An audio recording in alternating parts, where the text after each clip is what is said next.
सादिया उमराव है। मैंने कराची यूनिवर्सिटी से इंटरनेशनल रिलेशन से मास्टर्स किया है। सर मुझे पूछना ये था कि क्या बुजुर्गान दीन के मज़ारों पर जाकर मन्नतें मांगना या माथा टेकना आप जायज़ समझते हैं या मुसलमानों को ऐसा नहीं करना चाहिए? आप इसकी रहनुमाई कीजिए प्लीज। मैं तो समझ रहा था कि ये मजलिस से सियासत है, लेकिन माशाअल्लाह इस्लामी पॉइंट ऑफ व्यू से बात नहीं, बिल्कुल बिल्कुल बिल्कुल मैं जवाब जरूर दूंगा, लेकिन मैं ये समझ रहा था कि इंटरनेशनल रिलेशंस के नुक्ते नजर से सवाल आपका बड़ा इंटरनेशनल रिलेशंस पर होगा। हम चीन और रशिया की कम से कम तस्वुरात में सैर कर लेंगे, लेकिन बहरहाल आपने मज़ारात पर पहुंचा दिया, तो बहुत अच्छा किया आपने। मज़ारात सर मैं आपको वो हमें तो मुनासिबत से मज़ारों से ताल्लुक है। जहाँ तक मेरी मोहतरम बहन, जहाँ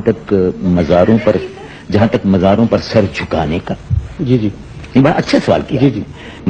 मज़ारात पर सर झुकाने का, सजदा करने का और चूमने का ताल्लुक है, बिल्कुल हराम है।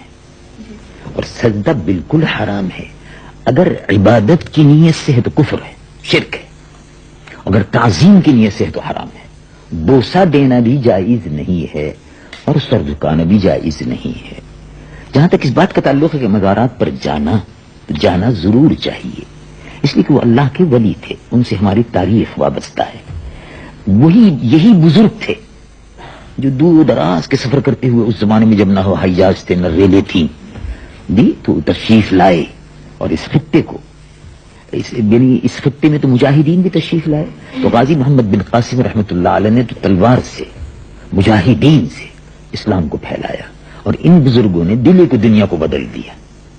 उन्होंने जोग्राफियाई नक्शों को बदला और उन्होंने दिल की दुनिया को बदला और दिलों को इस्लाम के नूर से मामूर किया।